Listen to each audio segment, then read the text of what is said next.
AEW All In Ticket advance has now surpassed the final number for WWE WrestleMania 3 at the Pontiac Silverdome, becoming the fourth possibly most attended wrestling event in history. Sonya Deville, one half of the Women's Tag Team Champions, has suffered a torn ACL and is set to undergo surgery. Brian Pillman Jr. will be at WWE NXT this week. Ronda Rousey has seemingly confirmed her exit from WWE on social media. Former NWA World Heavyweight Champion Nick Aldis will be backstage tonight at Monday Night Raw. An update on Moose's new contract with Impact Wrestling. Kairi Sane announces she's going on an indefinite hiatus ahead of a pending WWE return. Baron Corbin says he's fighting to stay in NXT. And an update when it comes to Logan Paul, and he gives Vince McMahon's reaction to his debut match at WrestleMania 38.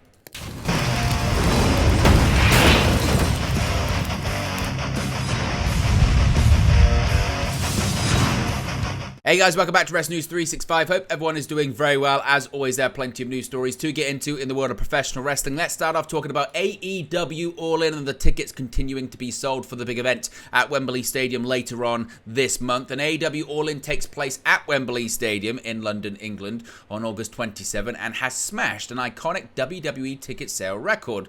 With 3 matches announced so far, that being Adam Cole versus MJF for the AEW World Championship, and FTR versus the Young Bucks 3, and Samoa Joe versus CM Punk, seemingly perhaps for the real World Championship. The show is a mere 20 days away.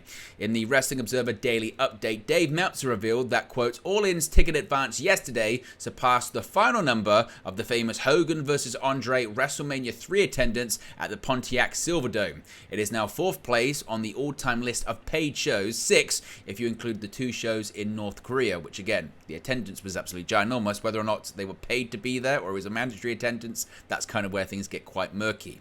Now, on August 5th, WrestleTix reported that 78,189 tickets had been distributed, noting that this was up by 431 since the last update of the 2 days previous.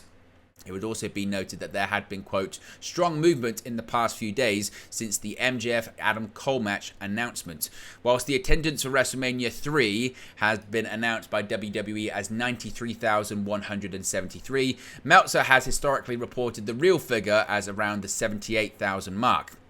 New Japan Pro Wrestling and WCW ran a 2-night show called Collision in Korea in 1995, which saw a disputed total attendance of 355,000, with Meltzer reporting around 315,000 across both days. Of course, most of the attendance for those shows was government mandated rather than based on ticket sales. But what are your thoughts on All In supposedly passing WrestleMania 3 in terms of attendance, and just how high can they go 20 days out from the event? Let me know your thoughts, your predictions, as always, in the comments section below. Now, some sad news when it comes to Sonya Deville, because she's just become one half of the Women's Tag Team Champions with Chelsea Green, but now she's going to be out of action indefinitely. TMZ Sports is reporting that Sonya Deville's run as one half of the WWE Women's Tag Team Champions has just been put on hold. TMZ Sports has learned she suffered a serious knee injury that will require surgery. The sources say Deville tore her ACL during her Tag Team Championship match against Bianca Belair and Charlotte Flair on July 28 in New Orleans on SmackDown, and will undergo a procedure on Tuesday to fix the issue.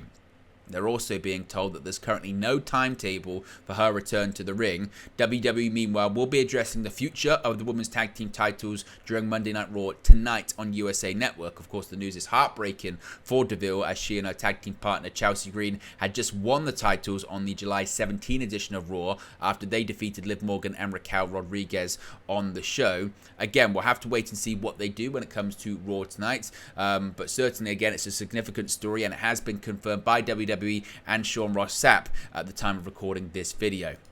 Now, a former AEW star is going to be at NXT this week, that being Brian Pillman Jr. Since his departure from AEW earlier this summer, speculation has suggested that Brian Pillman Jr. could see himself getting a shot in WWE, with some reports even noting that the second-generation star had signed with the promotion. While Pillman himself has only hinted that big things could be on the horizon for him, it seems likely that there is some truth to the rumor that Pillman and WWE could soon be joined together.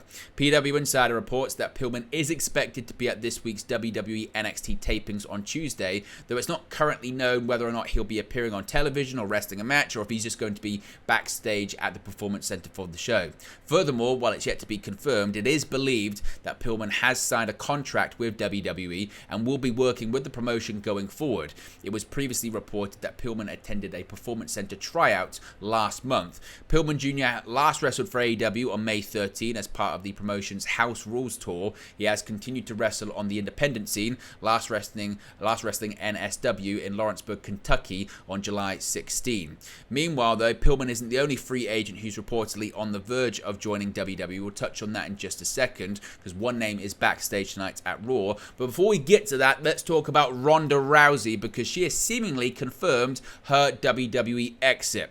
Former Raw and SmackDown Women's Champion Ronda Rousey faced off against her real-life best friend Shayna Baszler in an MMA rules match at SummerSlam last Saturday. The match came as a result of Shayna turning on Ronda back at Money in the Bank, costing the two the Women's Tag Team Championships against Liv Morgan and Raquel Rodriguez. The reason for the split was reportedly due to Ronda's contract having a hard out date, with her set to depart the company soon. Taking to Instagram following her loss, Ronda told Shayna that she has, quote, no reason to stay in wrestling following SummerSlam. She writes, quote, at Shayna Baszler, you were the reason I got into this business. Now I got no reason to stay.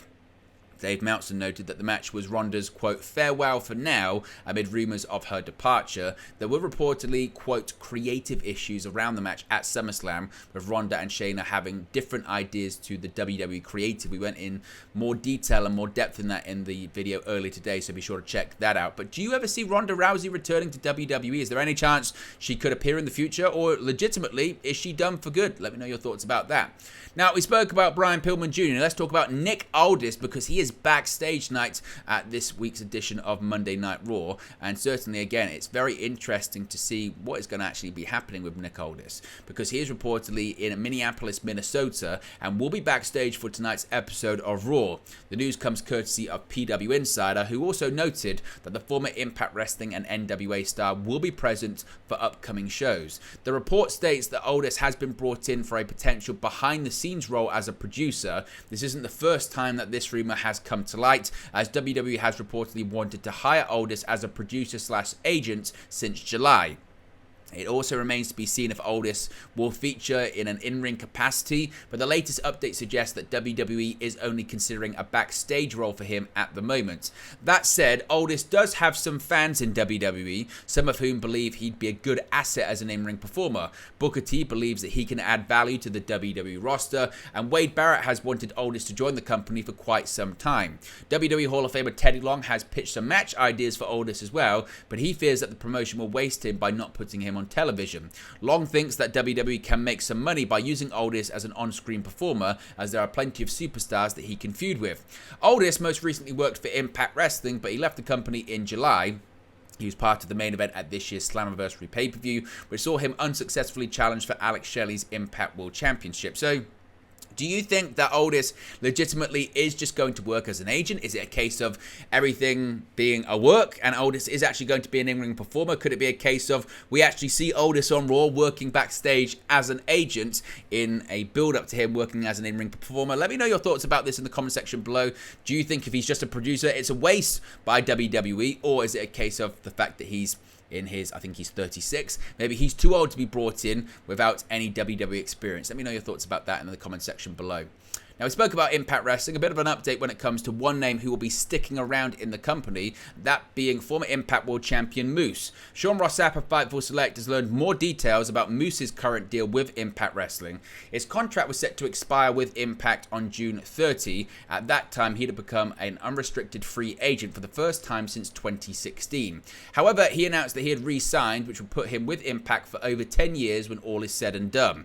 As mentioned previously, Moose re-signed with Impact Wrestling amid interest from other wrestling companies just a couple of years ago. At the time, Impact wanted to lock him down before he could officially get offers from outside of the company, and he was signed to a relatively lucrative deal through WWE's Canyon Ceman. He had actually reached out to Moose to express interest. Much like 2021, Moose was made a very attractive offer by Impact. Impact Wrestling made re-signing Moose a priority and wanted to get him signed before he hit free agency. I've been told that there was some people in WWE who had indicated interest to some degree. WWE have been in contact with free agents this year, but have no official main roster signings as of right now. Of course, technically they do, but people like Carlito haven't appeared on TV. Kairi Sane, I think, has been re-signed according to some reports, but she hasn't appeared just yet, so it's very murky right now. Now, Fightful weren't given a specific length on Moose's deal, but we're told that it was legitimately the longest in Impact Wrestling history, dating back to the start of the company over 21 years ago. They'll have Moose signed well into his mid-40s, so they are suggesting that it could be 3, 4, maybe even a 5-year contract with Impact Wrestling, and again, it's the longest in company history. What are your thoughts about that? Let me know your thoughts in the comment section below. Now, we spoke about Kairi Sane and her returning to WWE. Former IWGP Women's Champion Kairi Sane has made an announcement on her future, following reports suggesting that the 34-year-old is set for a return to WWE. Courtesy of Monthly Perusio on Twitter, Kairi revealed at a press conference that she is set to take an indefinite hiatus at the end of September, citing her loss of the IWGP Women's Championship in February of this year to Mercedes Moné as a factor in her decision. Kairi also stated that she had considered retirement from the ring altogether. However, a conversation with her husband made her realize she wanted to continue wrestling. According to the latest update from Dave Meltzer of the Wrestling Observer, Kairi is expected to return to WWE in, quote, maybe November, after she finishes her bookings in Japan. WWE was not mentioned specifically in the press conference, however. She was also asked about her friend and former partner Io Sky and her recent WWE Women's Championship win. Kairi said that there is nobody stronger than Io and that the genius of the Sky had worked hard to get to the top. At present, her next confirmed date in the ring is All Japan Pro Wrestling, an event on September 8, teaming with Saori Anou to take on Unagi Sakaya and an unspecified partner. So she's saying she's going on an indefinite hiatus at the end of September, even though that it has been rumored she could be returning to WWE in November. Keep an eye on that one, certainly. Now, Baron Corbin has been appearing a lot in NXT recently, and he said that he's fighting to stay in NXT for a while longer, as he wants to give the Raw and SmackDown audience more of a break from him. In the draft of 2023, Corbin was not sent to any brand, acting as a free agent. On May, he would head to NXT and set his sights on the NXT champion Carmelo Hayes, though be unable to defeat him for the NXT championship at NXT Gold Rush in June of this year. More recently, Corbin has taken on Gable Steveson in the Olympic gold medalist debut match, which ended in a double countout at the NXT Great American Bash event. Corbin has discussed the fan frustration that he experienced, particularly in the match against Steveson, where Corbin was the one being cheered. In a recent interview and appearance on the Angle podcast, Corbin revealed his plans for his future in NXT, saying, quote, "I'm still on all 3 shows, but I am fighting to stay in NXT a little bit because I just really want to give our audience a good break from me, give them a few months without me driving them nuts. So I would like to personally stay in NXT for a couple more months and just really fine-tune the details of what I'm trying to bring to people. And I mean, NXT's great, but I'm also enjoying working with the superstars down there. They're hungry, they got a lot of energy, a lot of excitement. They love this. It elevates your passion, so it's a fun place to be. They could call me for SmackDown tonight. I don't know. I don't know what's happening, but I'm loving it down there." As well as the match at the Bash being Stevenson's debut, it was also the first time Corbin got to come out with his new theme music and presentation after being somewhat rebranded in NXT. 3 days after that match, he beat Andre Chase on NXT television, so as of right now, he said he's fighting to stick around in NXT for a little while longer. Finally, Logan Paul, he's opened up on his WrestleMania debut back at WrestleMania 38 in 2021, or actually 2022 rather. That was his debut match. He appeared the year prior at WrestleMania, that being 2021. And since then, Logan Paul has brought attention to the company with each appearance, including recently at SummerSlam.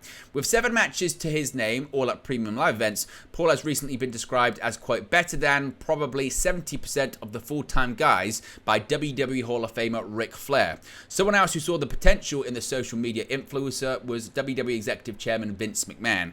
In an appearance on the Stephen A. Smith Show, Logan Paul opened up about a conversation he had with McMahon, looking back at his debut match at WrestleMania 38, where he teamed with The Miz to take on Rey and Dominic Mysterio. Paul said, quote, "Man, it's crazy. I didn't see it coming. I was invited to do a wrestling match, a tag team match against the Mysterios for WrestleMania because I had a kind of working relationship with the WWE. And I think halfway through this match, I hit a move that was kind of a split in the face to the Mysterios. It was a reference to Eddie Guerrero. I was on the top rope about to jump off and do my first ever frog splash in WWE, which now kind of is my move. I hit this little Eddie Guerrero shimmy and the crowd goes crazy, but they're all boos. Paul would eventually go on to reveal his interaction with Vince McMahon after the match, saying, quote, "Everyone backstage lights up because, you know, in WWE Universe, boos are fantastic, boos are great, cheers are great, silence is bad. I lit the crowd up, I get backstage, I go to Vince McMahon, and he says something to me like, 'Oh, your future is here.' And I think we all kind of realize at the same time, I could do this. I like it, I'm good at it."